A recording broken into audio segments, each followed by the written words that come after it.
Es para mí, como sabéis, un gozo y una alegría, y durante estas semanas que no hemos podido estar juntos, pero habéis estado en mis oraciones y estoy disfrutando en esta mañana. Mi corazón está lleno del Señor, de volver a estar con todos vosotros en el nombre del Señor Jesús y poder compartir una palabra que espero que sea, amén, la que nuestra fe necesita. El apóstol San Pedro, en una de las cartas, de las dos que escribió a los creyentes, les decía que les estaba repitiendo las mismas cosas que ya sabían, pero que él, teniendo información de parte de Dios, que iba a marcharse muy pronto con él ya, a disfrutar de la vida eterna con él, dijo: quiero que todo lo que os he enseñado, recordarlo para que lo tengáis muy claro, de la misma manera que yo lo he tenido claro al enseñároslo. También espero que vosotros, después de mi partida, lo que ha concernido a mi ministerio, lo tengáis verdaderamente claro. Y eso es importante. Decía el hermano pastor, marcando diferencias con otros en la adoración, y de algo de diferencia, o utilizando esa palabra, es la que quiero compartir con vosotros en el nombre del Señor en esta mañana.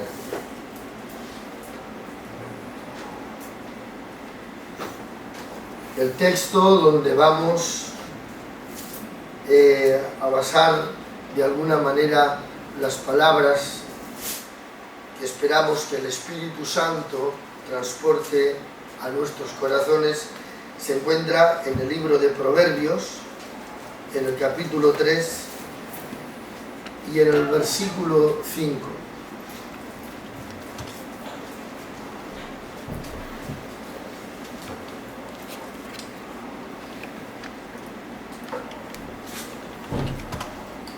Libro de Proverbios, capítulo 3, versículo 5. Ahí no aparece. Yo como lo tengo aquí, yo lo estoy viendo. Pero los demás no nos enteramos. Estas son las tecnologías, hermanos. Después de mí, si ustedes los desean, pueden toda la congregación leerle y les hará bien, seguro que les va a hacer bien. Después de mí: fíate del Señor de todo tu corazón. Ustedes, lean también. Fíate de Jehová de todo tu corazón. Y no te apoyes en tu propia prudencia. No te apoyes en tus caminos. Y de no seas. Fíate del Señor de todo tu corazón y no te apoyes en tu propia prudencia. Anoche, mientras estaba orando por ustedes y por mí, recordaba que en mis primeros años como lector de la Biblia, porque uno empieza siendo lector, luego intérprete, y lo que más le cuesta es ponerlo en práctica. Son 3 etapas dentro de lo que es nuestra vida cristiana. Empezamos como lectores, seguimos como intérpretes y terminamos de vez en cuando haciendo lo que la Biblia dice. Esta es la historia de todos nosotros.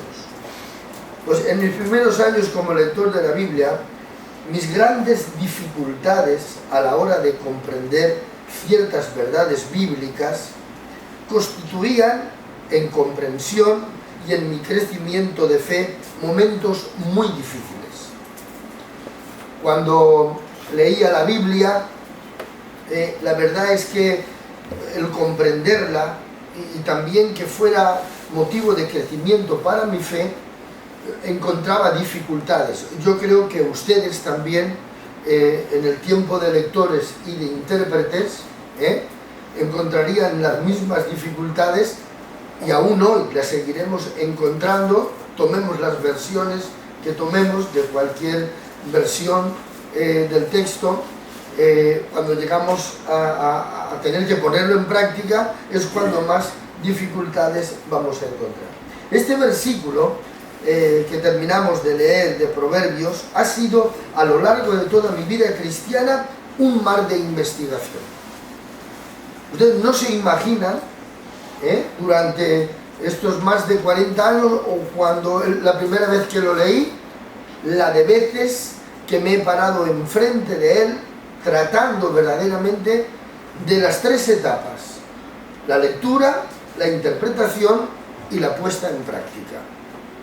Porque nos habla de prudencia.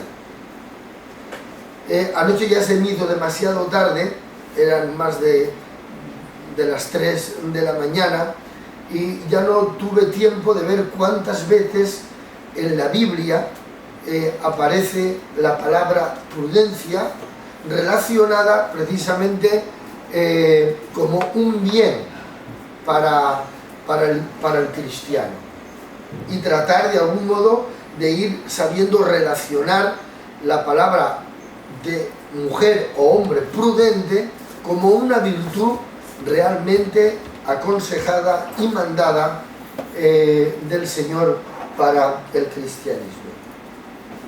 La Biblia, eso sí que estarán ustedes de acuerdo, recomienda, incluso se hace mandamiento cuando nos muestra lo importante que es un hombre y una mujer prudente. A lo largo de toda la Biblia encontraremos muchísimos personajes, y que no solamente es una recomendación el ser prudente en todo lo que es nuestra vida, sino que también a veces se constituye como un mandamiento el tener que ser prudentes. La prudencia, ser prudente, se convierte prácticamente en una exigencia, incluso como un mandamiento, como si de un decreto, un mandamiento fuera necesario para nosotros. Sin embargo, queridos hermanos, podemos ver como en este versículo se nos recomienda no apoyarnos en nuestra propia prudencia. Hablábamos de diferencias, entonces aquí se nos dice que toda la prudencia que hemos podido desarrollar hasta el día de hoy, este versículo nos dice que no nos apoyemos en nuestra propia prudencia. Entonces tendremos que mirar muy bien y entender al rey Salomón cuando, inspirado, escribe este proverbio diciéndonos que no nos apoyemos en nuestra propia prudencia. Cuando estudiamos la raíz y procedencia de la palabra prudencia, nos vamos a encontrar con el idioma latín, que es de donde precisamente tiene la raíz la palabra prudencia, ya que esta palabra procede de ese idioma, del latín. No les voy a decir la palabra en latín, solamente les digo que la palabra prudencia procede precisamente de ese idioma. Según la creencia de un filósofo llamado Cicerón, la prudencia nace precisamente en la memoria. Produce la memoria la virtud de la inteligencia, y esta inteligencia a su vez da lugar a convertirse en una persona providencial, a ver si lo pronuncio bien, providencial. Esto es de alguna manera lo que en el final de nuestra carrera, en las tres partes que hemos hablado, empezamos como lectores, seguimos como intérpretes, y luego encontramos la dificultad de poner en práctica lo que realmente hemos interpretado o nos han interpretado. Decíamos que la prudencia nace en la memoria, que la memoria produce la virtud de la inteligencia y la inteligencia a su vez da lugar para convertirnos en la última parte, es decir, poner en práctica lo que hemos interpretado y se nos ha enseñado para convertirnos en proveedores de lo que realmente ha hecho la memoria y la inteligencia en nuestra conversión. No es mi deseo en estos momentos hablarles del filósofo Cicerón, más bien quiero hacerles ver que la comprensión de las palabras en su verdadera raíz pueden hacernos más comprensibles y aceptables los decretos y mandamientos de Dios. Cuando realmente conocemos el significado de las palabras, eso seguro que nos va a dar más comprensibilidad y aceptación de los decretos y de los mandamientos de Dios. Diferencias, decía nuestro pastor. El perfil de una persona prudente está basado precisamente en tres importantes, llamémosle, virtudes. A una persona, para calificarla que es prudente, ya que tendremos que saber primero que antes de no apoyarnos en nuestra prudencia, según se nos aconseja por el rey Salomón, tendremos que conocer qué es el perfil de una persona prudente. Se basa, si ustedes me permiten la palabra, en tres importantes virtudes: la memoria, la inteligencia y el ser cauto. Una persona prudente es una persona, y ahora lo explicaremos con claridad para que nos haga bien, es memoria, inteligencia y cauto. En dos ocasiones muy concretas de los evangelios nos relatan dos hechos donde el Señor multiplicó panes y peces. Una vez fue 5.000 personas, otra vez fue 4.000 personas. En momentos donde los discípulos necesitaban alimentarse y tenían dificultad para ello, ya que no tenían dinero, el Señor les recordó las dos ocasiones en las que proveyó para ellos alimento. Les hizo vivir esas dos experiencias milagrosas y luego en un momento determinado en las que no tenían nada, Él les recordó lo que en dos ocasiones concretas Él proveyó todo lo que ellos necesitaban en ese momento.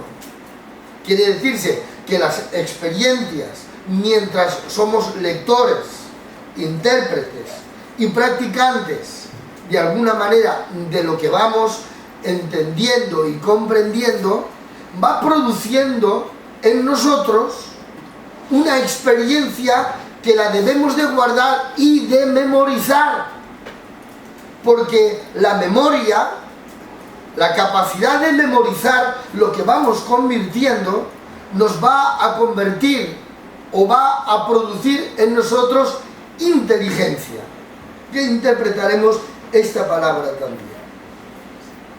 ¿Se imaginan ustedes que cada día cuando nos levantamos tuviésemos que recordar quién somos? En esta mañana valoraremos la importancia que realmente tiene la memoria. Imaginemos por un momento que cada mañana cuando nos levantamos tuviésemos que recordar quién somos, quién son nuestros familiares, dónde vivimos y todo un etcétera relacionadas con el día anterior. ¿Se imaginan ustedes lo que eso significaría?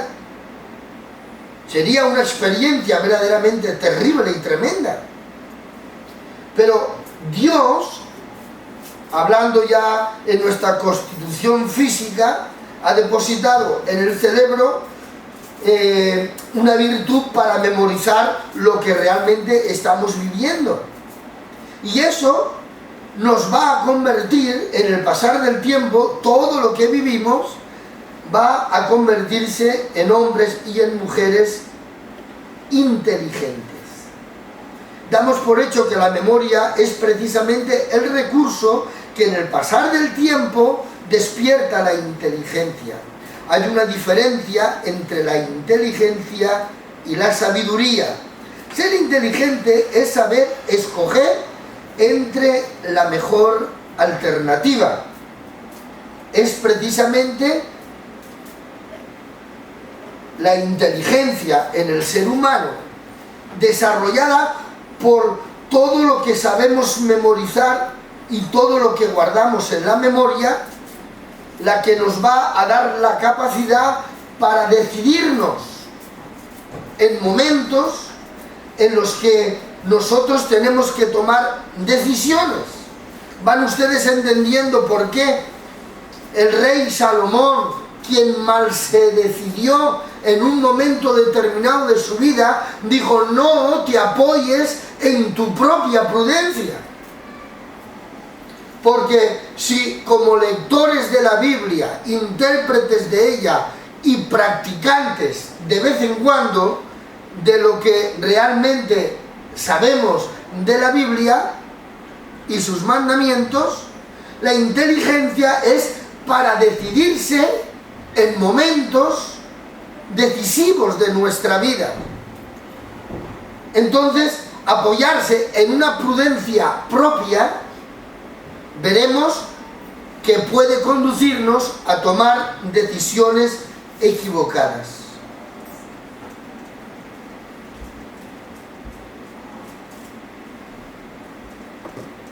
Podemos llenar nuestra cabeza, y de hecho lo hacemos, de información y de datos. Y cuando estamos llenando nuestra cabeza de información y de datos, nos vamos a convertir en verdaderos intelectuales. Toda la información y todos los datos que vamos recibiendo nos convierten en personas intelectuales. Pero el hecho real es que el intelectual no siempre pone en práctica todo lo que sabe. Por diferencia, hablábamos de diferencias, el inteligente pone en práctica diariamente todo lo que sabe. Y poner en práctica todo lo que sabe, el inteligente se convierte en una persona que provee, es decir, providencial.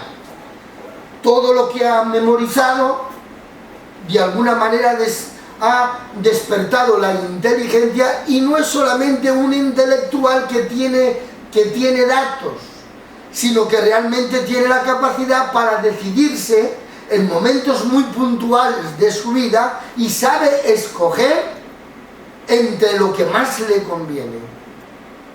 Por ello, entendemos que Dios nos hace vivir tantas y tantas experiencias que no siempre son muy amables para nosotros como seres humanos, pero que todas ellas realmente donde nos van a ir a conducir es que va a desarrollar una prudencia propia.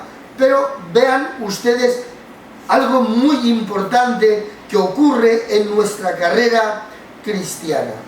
Dios, Jesucristo, le dijo a los apóstoles en el Evangelio según San Juan, en el capítulo 15, donde se nos habla estrictamente de lo que es el fondo de ese pasaje, es que tenían que dar fruto.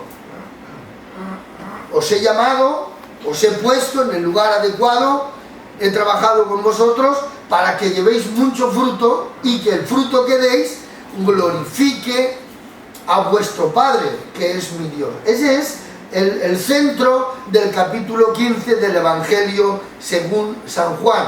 No solamente ser lectores para tomar datos, interpretarlos para seguir teniendo más datos de las interpretaciones, sino terminar por poner en práctica lo que hemos leído y lo que hemos interpretado. Porque si no, somos meramente hombres y mujeres intelectuales con una cabeza llena de datos, pero que al fin de cuentas no los hemos puesto en práctica, y eso no tiene absolutamente ningún valor ni tampoco es recompensable. Cuando el apóstol San Pablo decía no deis lugar al diablo, que podemos encontrar estas palabras en la carta a Éfeso, en el capítulo 4 y el versículo 27, el apóstol Pablo les está diciendo: no deis lugar al diablo. Carta a Éfeso, capítulo 4, versículo 27. Cuando Pablo está diciendo esto a los hermanos y hermanas de Éfeso, deberíamos de traducir, ¿se dan cuenta? Siempre nos vamos a encontrar con la necesidad de adecuar la palabra para que se nos haga más comprensible. Deberíamos de traducir esta recomendación apostólica de la siguiente manera: no permitáis que el diablo os ayude a tomar decisiones. El no dar lugar al diablo debemos de traducirlo como: no permitáis que el diablo os ayude a tomar decisiones. Ese es no dar lugar al diablo. Que cuando tengamos que tomar una decisión haya una incapacidad tan grande en nosotros que no podamos oír absolutamente ningún consejo diabólico. Le dice el Señor a Satanás en las palabras que Pedro le dijo cuando quería evitarle los dolores y el sufrimiento, la afrenta y la muerte que tenía que pasar en Jerusalén. Señor, que no te pase esto, ten lástima de ti mismo. Y se lo llevó aparte, porque los malos consejos no siempre se dan en público, para que si hay alguien presente te los pueda refutar, sino que se lo llevó aparte de los otros 11. Pero el Señor vio a Satanás y él utilizó la inteligencia que estamos tratando de entender, que es producida por la memoria. Él sabía, él tenía en su memoria y sabía quién era. Él tenía conciencia de sí mismo, tenía vida en sí mismo y era dueño también de esa vida, por eso pudo depositarla. Y como tenía memoria, utilizó la inteligencia y no dio lugar al diablo para que le aconsejara: estás poniendo ahora la mira en las cosas de los hombres y no en Dios. Yo para esto he venido y eso lo tengo en mi memoria. Utilizó la inteligencia para decidirse, porque uno puede ser muy sabio. Volvemos por quinta vez a la misma palabra: lector de Biblia, intérprete de ella, débil practicante, igual a no saber decidirse en lo que más conviene en momentos determinados. Por ello, Dios te está haciendo vivir experiencias tremendas a lo largo de toda tu vida cristiana, para que tu memoria sea capaz de almacenar no solamente datos, sino también la capacidad para poder decidirte y no oír consejos que no proceden de Dios, que no vienen realmente de Dios, aunque traten de acomodarte y de que te sientas bien y de que te repercutan de alguna manera en un bienestar en el presente. Uno debe de saber y de entender y de decidirse en lo que más conviene, y para ello necesitamos no oír, no dar lugar a que el diablo nos ayude en nuestras decisiones que van en contra de Dios. Queridos hermanos, debemos de fiarnos del Señor, no debemos de ser aconsejados por el diablo. A estas alturas de la conversión debemos de entender: el rey Salomón no entendió con claridad las medidas de la prudencia santa. San Pablo habló de 4 medidas. 4 medidas verdaderamente que no tenemos tiempo para poder determinar, pero que ustedes tienen los datos y los frutos de ello, seguro, lo quiero creer. Pablo habló de 4 medidas: anchura, longitud, profundidad y altura. Esto lo podemos ver en Efesios, en el capítulo 3 y en el versículo 18.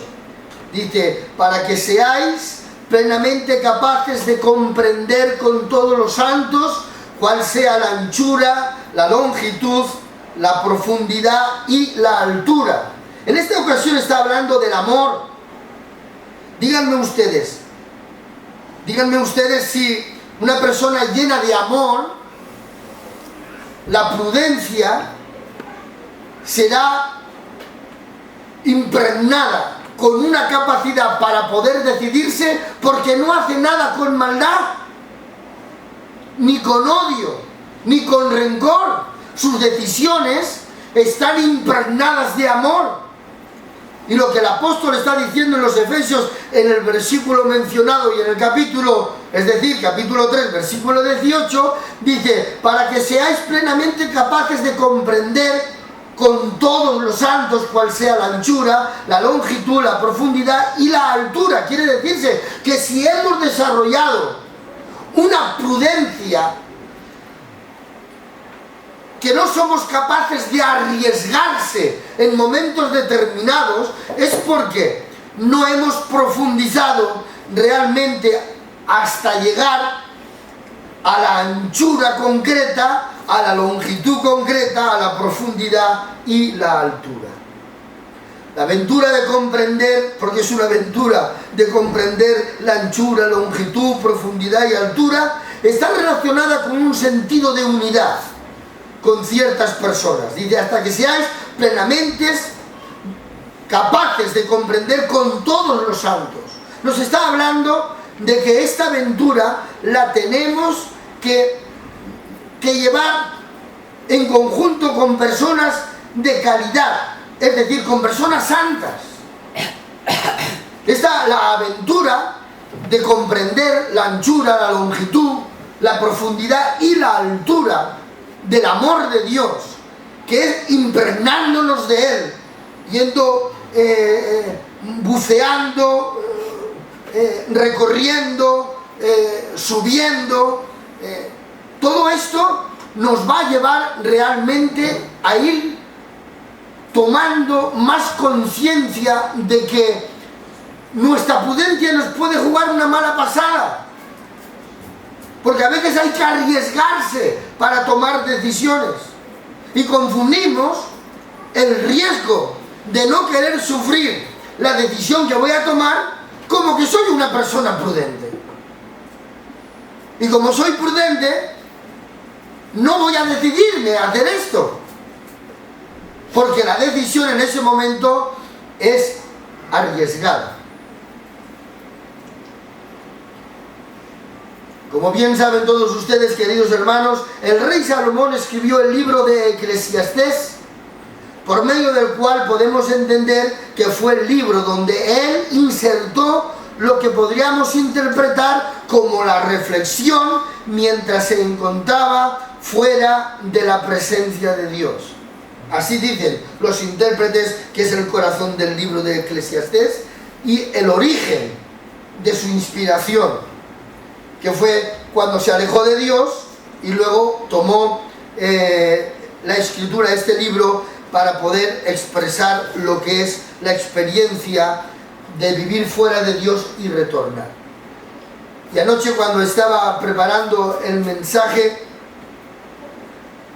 recordaba el capítulo 12 del libro de Eclesiastés. En el primer versículo que leemos, capítulo 12 del libro de Eclesiastés, en el primer versículo dice: acuérdate de tu Creador en los días de tu juventud.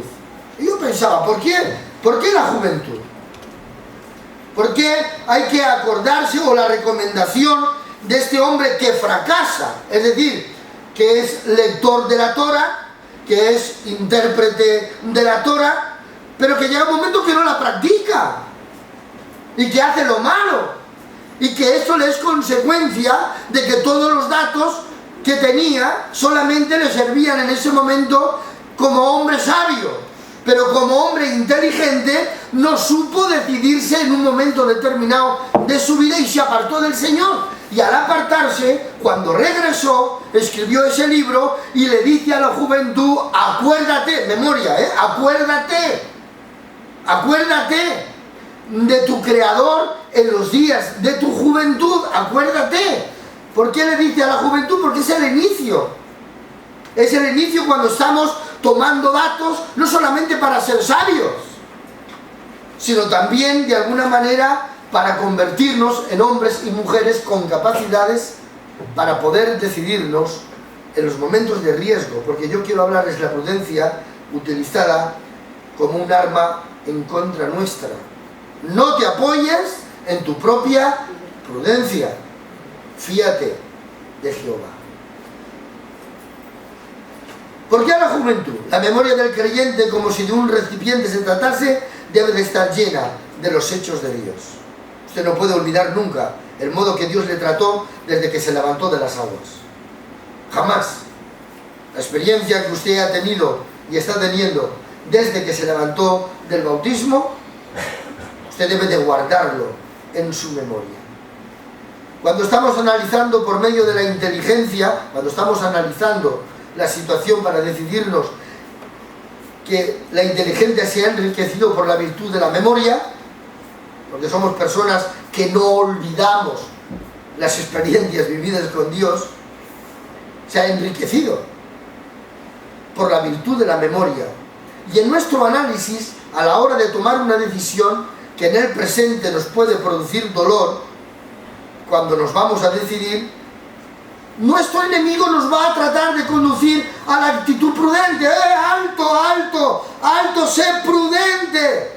Esto te va a ocasionar pérdida económica, esto te va a ocasionar pérdida de amigos, esto te va a ocasionar pérdida de aplauso, esto te va a ocasionar, esto te va a doler, esto te van a herir. Sé prudente, mira a ver lo que haces, no vayas a la cruz, no vayas a Jerusalén, no subas al Calvario, eso no puede venir de Dios. Dios no quiere que sufras absolutamente nada. Utiliza la prudencia para tener el camino, mira a ver lo que vas a hacer, tu familia va a padecer, tus hijos van a sufrir, el dolor va a venir sobre tu vida. Mira, alto, permítanme la interpretación cuando la mujer le ve que aún mantiene, hermanos, la inteligencia, traducida en prudencia y en adoración. En la vida de Job le dice: aún mantienes tu integridad, porque habrá un hombre y una mujer más íntegra, aleluya, que aquella que sabe decidirse en los momentos terribles de su vida. Estaba sufriendo, estaba dolorido, y la mujer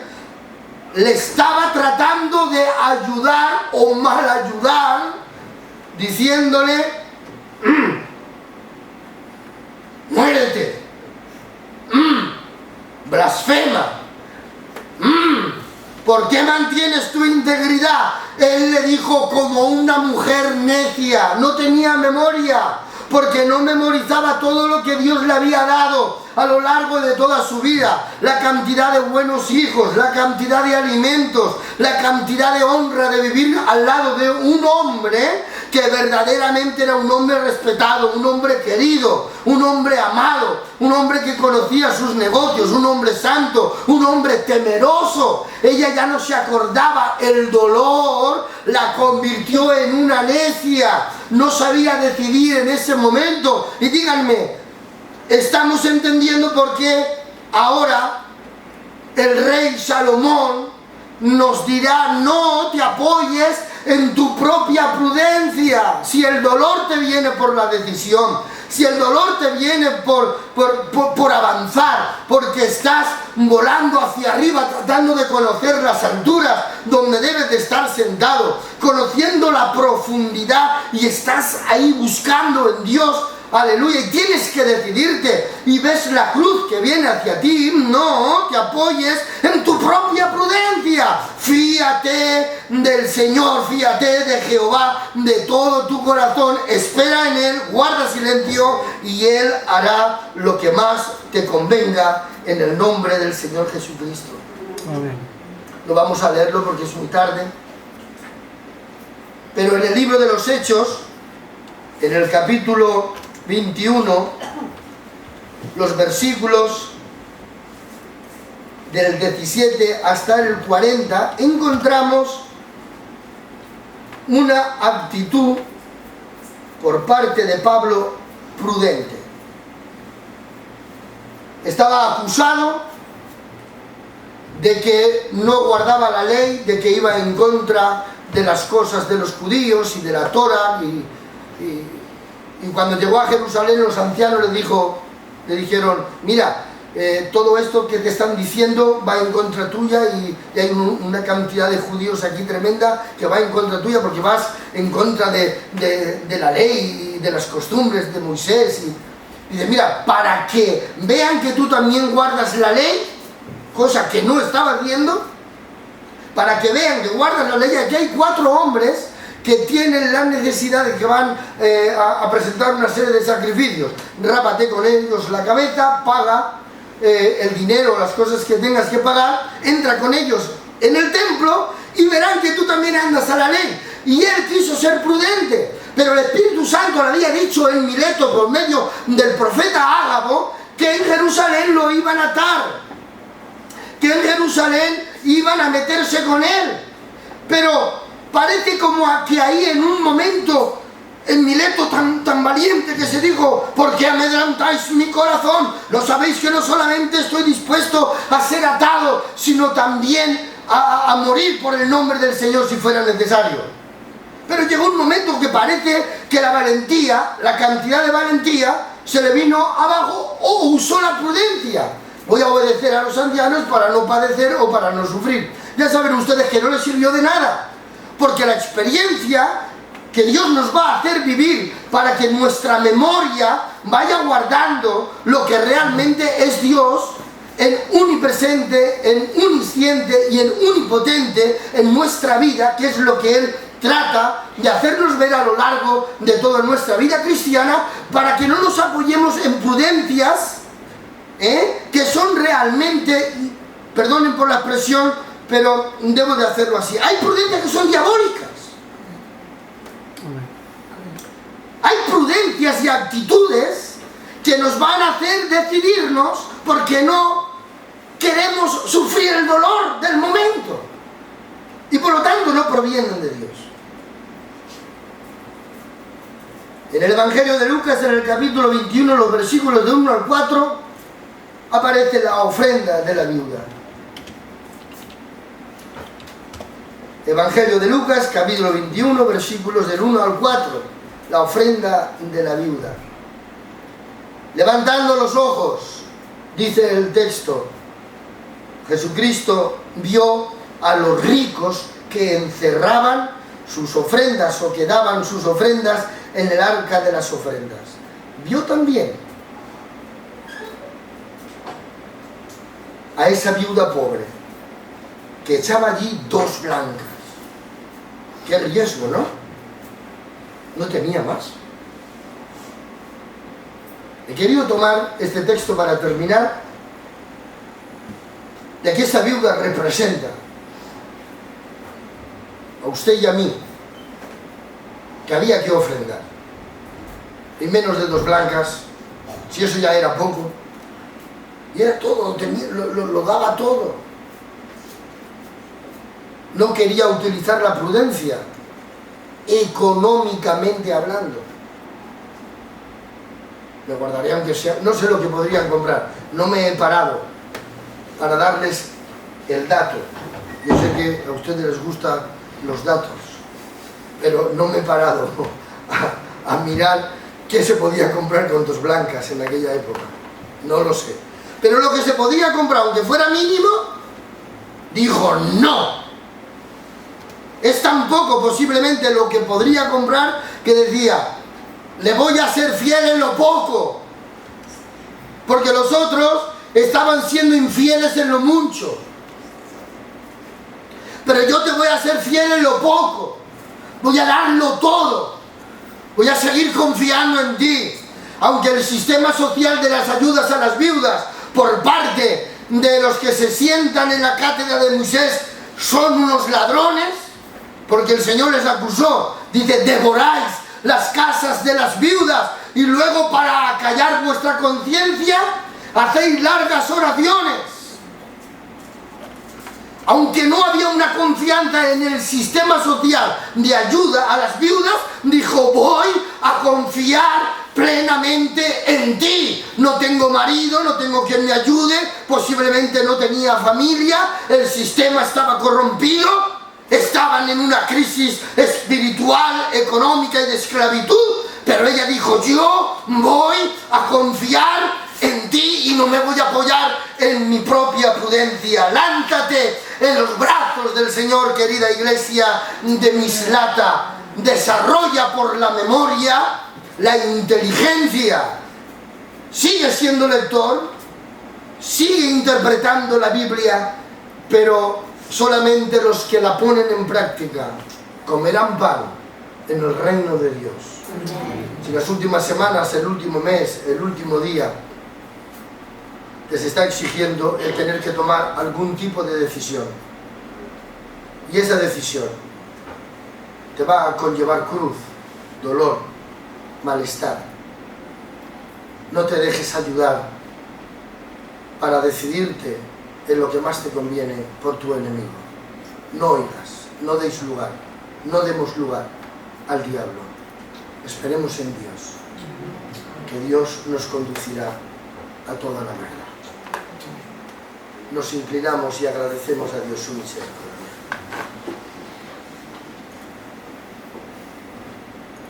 Tu misericordia es para siempre. En ningún momento nuestros pastores no se equivocaron diciéndonos que el camino era un camino de rosas y de aplausos. Todos ellos nos dijeron que el camino era estrecho. Y también nosotros una vez lo hemos leído en tu palabra. El camino es estrecho, angosto y lleno de dificultades.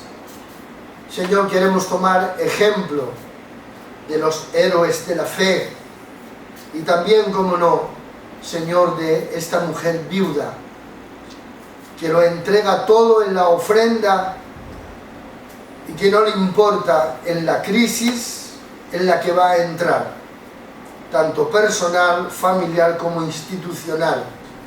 Pero tú no estás en crisis.